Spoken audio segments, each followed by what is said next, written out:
Welcome back to Breaking Down Storage Tech. Today we're breaking down a cart eating storage input by KikuGie and Philgoodinator. So this system is really cool and really unique because it's a input where you put all of the items you want to put into your system into this minecart chest and press this note block, and all of the items come shooting out of this water line right here.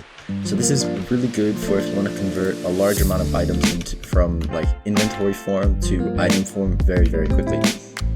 So we can just get straight into it. So basically how you would start the system is you take a bunch of items and you fill up this this minecart with a chest right here. And once they're all filled, you hit this note block, and this will do a couple of things. But the main thing it does is powers this piston right here and this piston right here. This piston really does nothing apart from get zero ticked it allows this piston to zero tick, which basically means it executes the entire thing in 0 ticks, so yeah, just to speed up the system. But you can remove it, but it's a bit weird.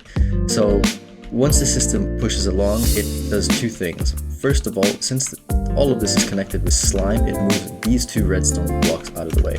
So this causes this piston to unpower, which is the whole point of the 0 tick, but at the same time it causes this note block to unpower, which doesn't do something, but what it does is when it gets repowered, it does something.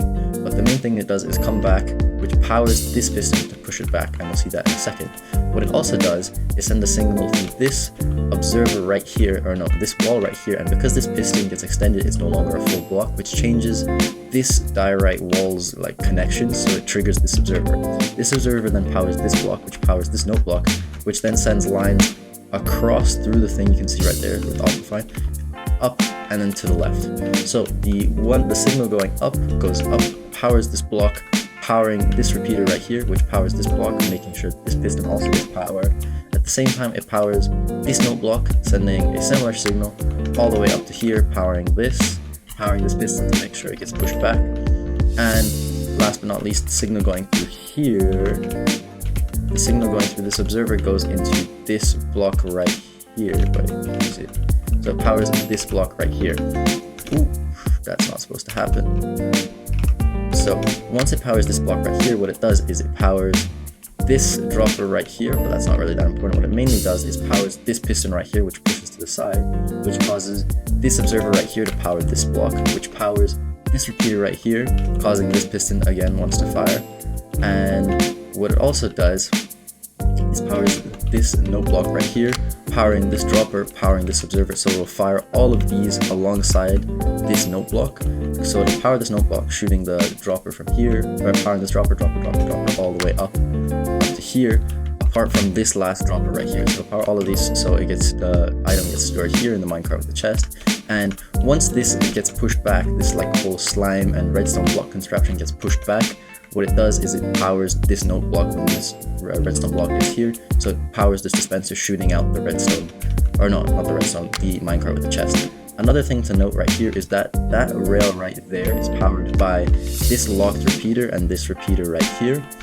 This is so that the minecart moves along to longer. So if you imagine this, if you were actually using the system, you would stand right here, and if the minecart was pushed back, it would be just a little bit more awkward. You can see it auto-corrects that itself.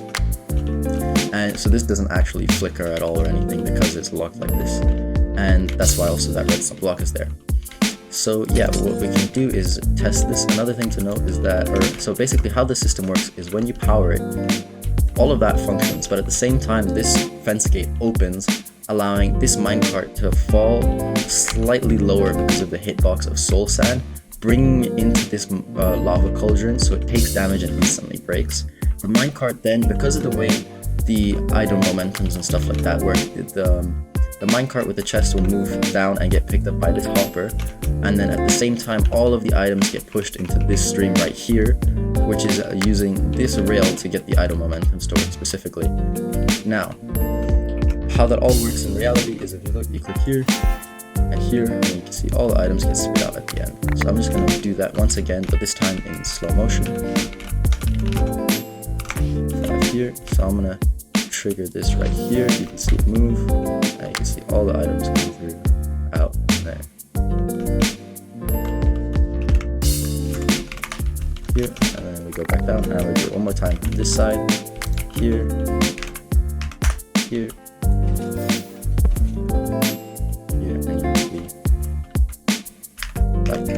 so, and you get all the items out here.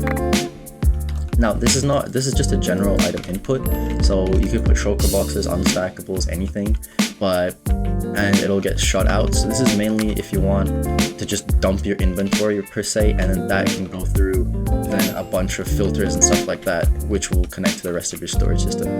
So overall, I think this is a really cool and simple input, which I think has a lot of applications outside of like a storage system, for example, auto crafters and stuff like that, or like manual auto crafters. So yeah, thank you for watching.